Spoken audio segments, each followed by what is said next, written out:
We suffer more in imagination than in reality. Seneca. You don't need tragedy to suffer.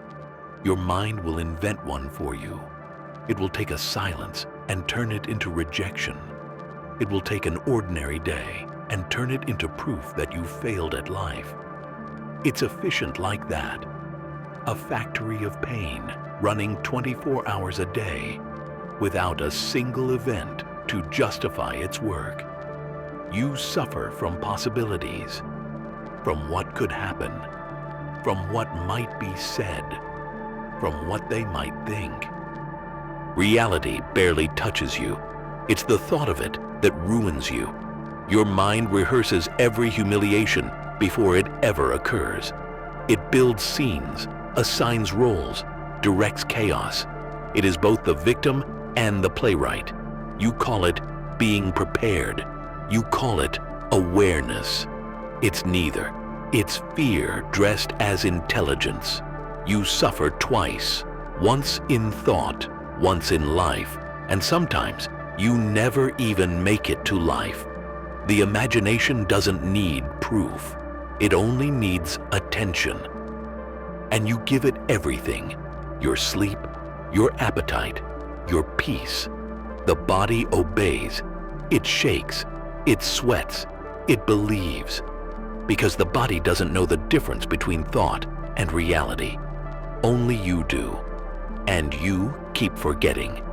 There's a point when the movie doesn't stop.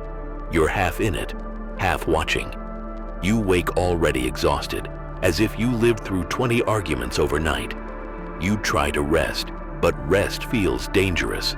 Silence leaves too much room for stories. So you fill it with news, with noise, with every distraction that proves you still exist. But what you really fear is the space where the story dies, where imagination runs out of script. That's the place where you'd have to face the truth. Nothing's happening. You're safe. And that somehow feels unbearable. The mind isn't cruel. It's terrified. It needs movement. It needs something to fix, someone to blame, a problem to chew. It would rather imagine pain than sit in peace. Because peace feels like death to a mind that only knows survival. Try to look at it, not to stop it, just to see.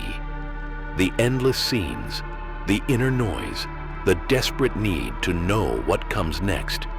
You don't have to believe it. You don't have to argue either. Let the thoughts act.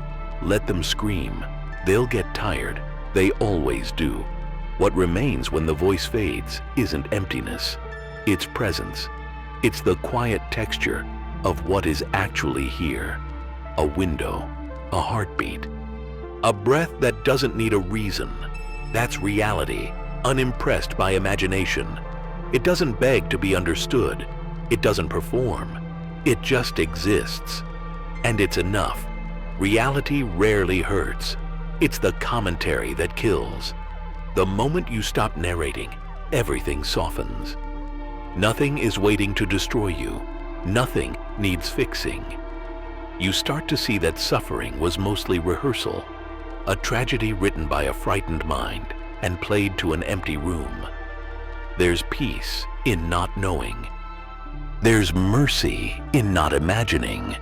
And maybe that's all Seneca meant. That freedom isn't found in what happens, but in what you stop inventing.